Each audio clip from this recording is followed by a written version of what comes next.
हाय सांग माने परम ब्रह्म ईश्वर और परमात्मा बहुत लोग मैंने गोटे क्वेश्चन मोर भावना रे नहीं सी 8टा पुराण और वेद सबसे श्रेष्ठ परम ब्रह्म परम ब्रह्मर अर्थ होचे अनंत ब्रह्मांड शून्यतार अशून्य जन्मरु से अजन्मा अनंत ब्रह्मांड के सृष्टि कर परम ब्रह्म बोली कहा जाए। ईश्वर अनेक धर्म रे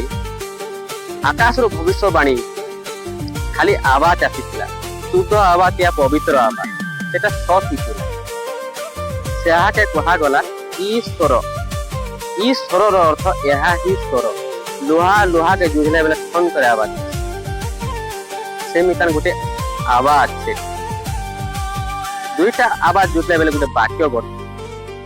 ताहा के कहा जाय ईश्वर परम आत्मा गोटे माने मरी गले आत्मा सिर्फ बस और आत्मा के हमें क्या कर पिंड दान कर अनेक आत्मार सबसे श्रेष्ठ होचे परमात्मा के हमें दान कर देते